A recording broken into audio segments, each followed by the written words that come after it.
Pearl City mirrors what you see in a lot of cities around the country, right? It's a historically black city. At one time was a very populated, bustling area, very community focused. And they built a road right through the middle of it. And over time, the city has kind of become more and more run down and people have forgotten about it and drive right through it. My name is Reginald Cunningham and I am a photographer from Washington, D.C. I was brought to South Florida to work with the Boca Raton Museum of Art on some type of exhibit. Through our discussions and a couple meetings, we decided to focus on a historically black part of town called Pearl City. Pearl City actually predates the founding of Boca as a city. There were a lot of farms in this area. Pearl City is actually named after the pearl pineapple.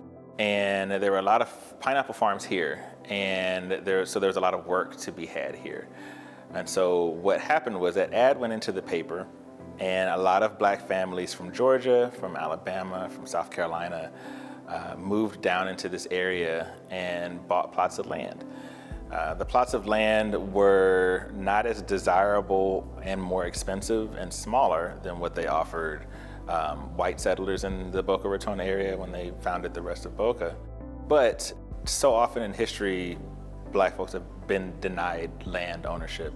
So if this was an opportunity to own pieces of land that you lived on and worked on, these families obviously didn't want to pass that up.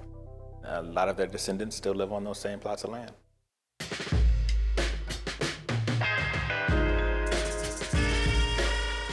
Coming into this project, I wanted to photograph everyone in front of their home. I quickly realized that a lot of the people just don't live in the Pearl City area anymore. There are still a lot of people that do, but a good population of people grew up, went away to college or to work, and live in surrounding areas like Delray Beach or Miami. And so the people who I could get in front of their homes, I did, but there's a community garden in Pearl City right across from Ebenezer Church. And in that garden, there's also like a butterfly garden there with these nice archways and things like that. And it's just a really beautiful, beautiful area that reflects the same idea of community that the people there reflect. I'd like to thank artist Reginald Cunningham and Dr. Candace Cunningham.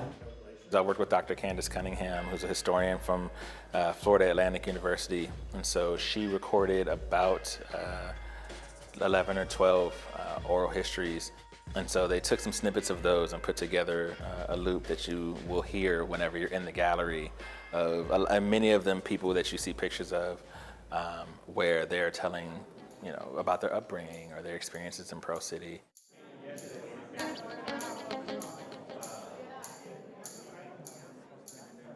What I wanted to do with my oral histories is get a sense of what has happened since then, so what has happened since its founding, and also get a sense of what is the thing that's enabling the citizens of Pearl City to retain their property and to retain this sense of community that they have.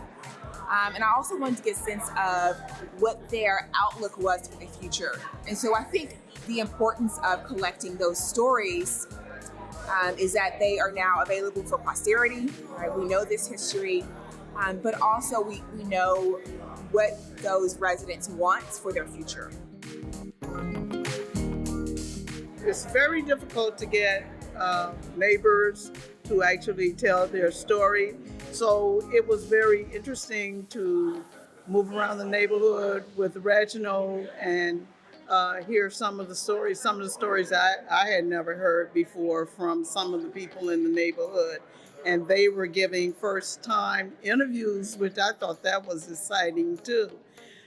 Telling their stories about how they grew up, how was life, what are they doing now. It's important to know the story and to respect where you live.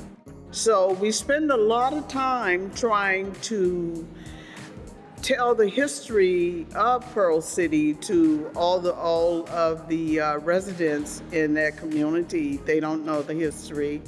Pearl City has received local recognition, but Lincoln Court hasn't, and Dixie Manor hasn't, and we would like to see that happen also. That designation means that Pearl City cannot be redeveloped. It must remain a residential area. So on the one hand, there are ways in which its history is absolutely going to be preserved. Some of its architectural details are going to be preserved. On the other hand, although the area cannot be redeveloped, that does not mean it cannot be gentrified.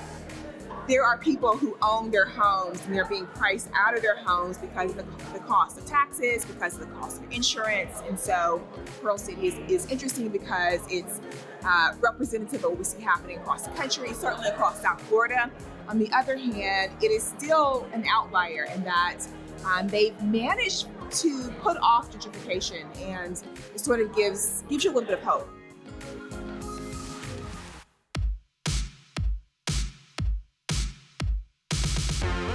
I encourage people to not only come to this exhibit with a mind for action, but to also research Pearl City, one, because it's in their own backyard, but these types of communities exist everywhere. Hopefully, what my desire is for people to see these and for this to humanize what some of that struggle is. Because you on one hand you can hear, oh yeah, this area is being gentrified, but then when you see a person who that directly affects, and you hear that person telling their own story while you're looking at this personal portrait of them, hopefully that kind of puts a little fire in your belly to do something. When you look at them, I see pride. I see pride, and in my heart. Wait a minute. I know that they got a chance to get their message out there and to tell their story.